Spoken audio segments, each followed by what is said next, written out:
Good morning, students. All you know very well that chapter 5 legislature is going on. In last video we discussed about how a bill become a law.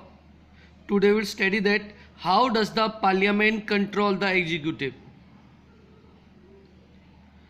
In India, parliamentary system of executive is followed. We are having parliamentary system of government. In a parliamentary democracy, the executive drawn from the party or a coalition of parties that has a majority in Lok Sabha. In parliamentary democracy, the government is formed by a party or a coalition which have a majority in Lok Sabha, and all the ministers, prime minister, president, they are involved in the executives. It is very easy for the executives to exercise unlimited and arbitrary power with the support of majority party.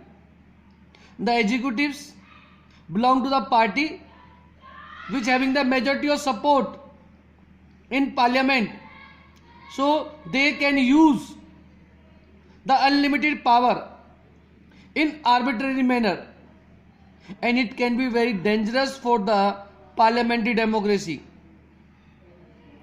In this situation, parliamentary democracy may slip into cabinet dictatorship if executives are using their powers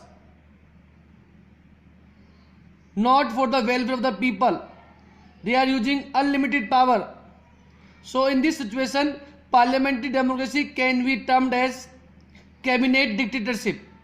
It means the cabinet ministers can use their powers as a dictator, where the cabinet leads, because in this situation, in the parliament democracy, cabinet leads the country and the house of merely follow. और जो भी cabinet decision लेते हैं दोनों houses को उनके decisions को follow करना होता है. Only if the parliament is active and vigilant. यदि पार्लियामेंट एक्टिव है, अपने पावर्स के बारे में उसे नॉलेज है और एक्टिवली अपनी पावर्स को यूज भी कर रही है पार्लियामेंट विजिलेंट है, वो एक नजर रखती है कि क्या चल रहा है कंट्री के अंदर. Can it keeps regular and effective check on executives. और लगातार वो रेगुलर है, रेगुलरली पार्लियामेंट यदि एग्जीक्यूटिव्स पर कंट्रोल रखती है, चेक करती है, तो इसी कंडीशन में पार्लियामेंट्री डेमोक्रेसी को कैबिनेट डिक्टेटरशिप बनने से रोका जा सकता है. So we can say that regular and effective check on the executive by parliament is very necessary in a parliamentary system of government. But basic to them all is the power and freedom of the legislators as people's representative to work efficiently and effective and fearlessly. तो सबसे basic और जरूरी ये है कि जितने भी legislators हैं उनके पास पावर और फ्रीडम होनी चाहिए एज पीपल्स रिप्रेजेंटेटिव, क्योंकि लोगों ने जिनको अपना वोट डालकर अपना रिप्रेजेंटेटिव चूज किया है, ताकि वो एफिशिएंटली, सही तरीके से, इफेक्टिवली और बिना किसी डर के काम कर सकें. यदि हमारे द्वारा इलेक्टेड जो रिप्रेजेंटेटिव वो सही तरह से काम नहीं कर पा रहे हैं, तो there will be no democracy in real sense. For example, no action can be taken against a member. Parliament के लिए, इसीलिए पार्लियामेंट का जो भी मेंबर्स है, चाहे लोकसभा का मेंबर है या राज्यसभा का मेंबर है, the member of both houses are known as MP, member of parliament. No action can be taken against a MP for whatever the member may have said in legislature. यदि किसी भी MP ने legislature के अंदर, parliament के अंदर, या किसी एमएलए ने स्टेट लेजिस्लेटिव असेंबली के अंदर उसने जो भी कहा है उसके खिलाफ कोई भी एक्शन नहीं लिया सकता। This is known as parliamentary privilege, उसे हम पार्लियामेंट्री प्रिविलेज कहते हैं। पार्लियामेंट द्वारा प्राप्त कुछ सुविधाएं हैं, ऐसे कुछ प्रिविलेजेस हैं जो मेंबर्स, पार्लियामेंट्री मेंबर्स को दिए गए। इन दिस सिचुएशन, यदि किसी ने कुछ गलत कहा है तो उसके खिलाफ कोई भी जो डिसीजन लिया जाएगा, वो डिसीजन जिस हाउस में कहा गया है उस हाउस का प्रिजाइडिंग ऑफिसर लेता है। Like in Lok Sabha speaker is the presiding officer, in Rajya Sabha the vice president is the presiding officer. So the presiding officer of the legislature has the final power in deciding matter of breach of privilege.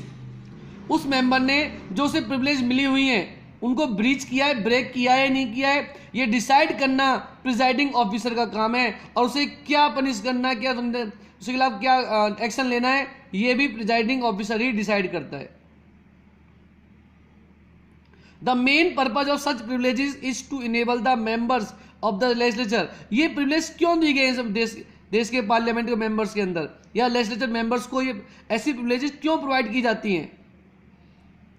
To represent, इसका main purpose ये है to represent the people and exercise effective control over the executive, ताकि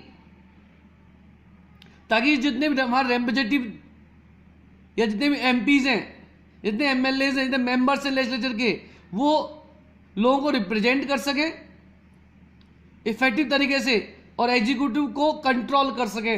इसके लिए ऐसा उन्हें किया गया, उन्हें ऐसे प्रिविलेज दिए गए ताकि वो एग्जीक्यूटिव्स को कंट्रोल कर सके, एग्जीक्यूटिव्स को आर्बिट्रेरी तरीके से पावर यूज करने से रोक सके।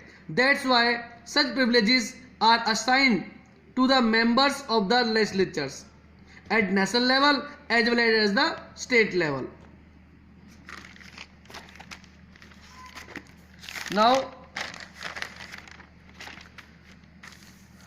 such privileges are known as parliamentary privileges, and parliamentary privileges are mentioned in the article 105 of the Indian Constitution. ऐसे privileges को हमारे कॉन्स्टिट्यूशन के आर्टिकल 105 में मेंशन किया गया है कि कौन कौन से privilege दिए गए हैं पार्लियामेंट्री मेंबर्स को। The privileges are claimed only when the person is a member of house. इस प्रकार के प्रिविलेजेस को वही व्यक्ति, वही पर्सन क्लेम कर सकता है जो किसी ना किसी हाउस का मेंबर है।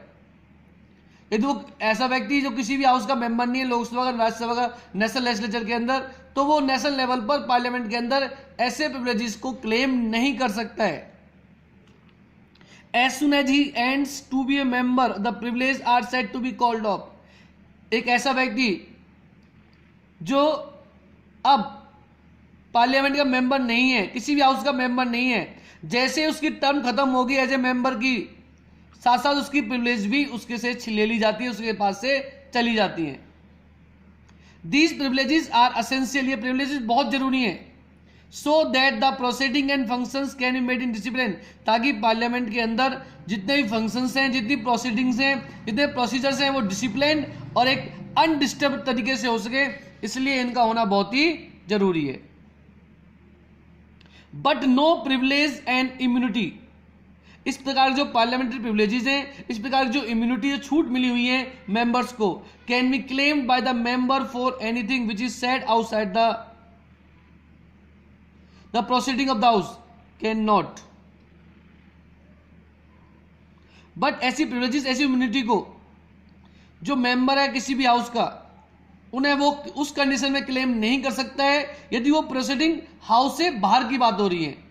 ऐसे नहीं हाउस के बाहर जाकर पार्लियामेंट में उसे ये प्रिविलेज मिले हुए हैं, पार्लियामेंट से बाहर या जिस हाउस का मेंबर उसे बाहर, उसे इस प्रकार की प्रिविलेजेस नहीं मिल सकती हैं। That's all for today students.